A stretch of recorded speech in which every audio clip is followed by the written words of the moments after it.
अस्सलाम वालेकुम, मैं हूं रिजवान अशरफ। आज पाकिस्तान भर में जिस तरीके से आइन और कानून की धज्जियाँ उड़ाई जा रही हैं, जिस तरीके से मुल्क के ऊपर एक हाइब्रिड निज़ाम नाफिज किया गया है, उसके ख़िलाफ़ तमाम जो तबक़ात के लोग हैं वो बाहर निकलने के लिए तैयार हैं। अब इसमें वकला की जानिब से, अली अहमद कुर्द की जानिब से बड़ी ज़बरदस्त एक तकरीर की गई और इस निज़ाम को ललकारा गया, इस हुकूमत को ललकारा गया और इमरान खान के हक़ में बात की गई। इसके बारे में बहुत अहम तरीन मालूमात, जिस तरह से पहले साबिक chief justice Islamabad high court justice Athar Minallah supreme court of Pakistan के जज भी रहे, उसके बाद जस्टिस मोहसिन अख्तर कियानी की जानिब से भी स्टेटमेंट सामने आया आज के हालात और वाक़यात के ऊपर, मौजूदा सूरत हाल के ऊपर, गवर्नमेंट के ख़िलाफ़ और निज़ाम के ख़िलाफ़। वो स्टेटमेंट भी बहुत अहमियत का हामिल, उसके बारे में भी बड़ी अहम तरीन मालूमात मेरे पास मौजूद है, वो भी आपके साथ मैं शेयर करता हूँ। फिर इमरान खान की कॉल के मुताबिक, इमरान खान की ख्वाहिश के मुताबिक अलीमा खान बाहर निकली, उन्होंने एहतजाज किया। नौरीन खान का एक क्लिप वायरल हुआ। अभी ये एहतजाज क्या इसी तरह से जारी रहेगा या अलीमा खान को, नौरीन खान को पकड़ के जेल भेज दिया जाएगा, जेल में डाल दिया जाएगा? और क्या 5 अगस्त की जो कॉल इस वक्त पीटीआई उसकी तैयारी कर रही है, वो कितनी कामयाब हो सकती है, उसका क्या रिज़ल्ट निकल सकता है? इसके बारे में बहुत अहम तरीन मालूमात मेरे पास मौजूद है, वो आपके साथ मैं शेयर करता हूँ। 3-4 ख़बरें हैं। सबसे पहले वकला और जजेस के बारे में बात करते हैं। उसके बारे में मैं आपको बताता हूँ।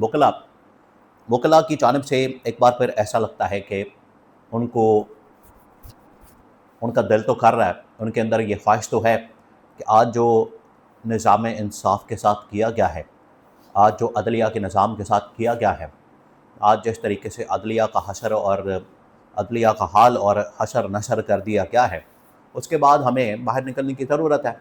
अली अहमद कुर्द की तकरीर इस हवाले से अभी 2-4 दिन पहले हुई, उसके अंदर उन्होंने ये बातें की कि अब हमें इस निज़ाम के ख़िलाफ़, हुकूमत के ख़िलाफ़, इस जाली निज़ाम के ख़िलाफ़, अदलिया की आज़ादी के लिए, मीडिया की आज़ादी के लिए, इंसानी हकूक़ के लिए दोबारा से तहरीक चलाने की ज़रूरत है। और उनकी जानिब से फिर वही बातें की गई जो आज से तकरीबन कोई, आप समझें 20 साल पहले 2006 में, 7 में, 8 में तहरीक चलाते हुए, वकला तहरीक, अदलिया बहाली तहरीक चलाते हुए उनकी जानिब से जो बातें की जाती थी, आज भी सेम वही बातें। तो 20 साल हो गए, वो वक्त और आज का वक्त, एक चीज़ नहीं बदली। आज भी हालात वही हैं, मामलात वही हैं, हाइब्रिड निज़ाम है, अदलिया का उसी तरह से निज़ाम का कत्ल किया गया, इंसाफ का कत्ल किया गया, इंसानी हुकूक़ की पामाली, अदलिया और मीडिया की आज़ादी के परखचे उड़ा दिए गए, धज्जियाँ उड़ा दी गई। आज भी सब कुछ वही हो रहा है। और इन तमाम चीज़ों का अहाता करते हुए, उनके पर बात करते हुए अली अहमद कुर्द, वो आपको बताया कितने 16 बयान हैं, उनकी जानिब से किस किस्म की 16 बयानी की जाती है। ये तो 2006-7 के अंदर ये सारी तहरीक चली, अली अहमद कुर्द की वो सारी वीडियोस बनी, आज होते हैं उनकी मीम्स और उनकी क्लिप्स और उनकी चीज़ें बड़ी वायरल होती हैं। आप ज़रा इमेजिन करें, अली अहमद कुर्द ने उसी तरह से जोशीली अंदाज में, पुरजोश अंदाज में और शोला बयानी के साथ उन्होंने तकरीर की। और आज भी वो ये समझते हैं, वो चाहते हैं कि पाकिस्तान में उसी किस्म की तहरीक चलाने की ज़रूरत है। दूसरी जानिब जस्टिस मोहसिन अख्तर कियानी, जिस तरह से पहले जस्टिस अतर मिनल्ला साबिक chief justice Islamabad high court, उनकी जानिब से बात की गई, उसी तरह से जो जस्टिस मोहसिन अख्तर कियानी, उन्होंने बात की।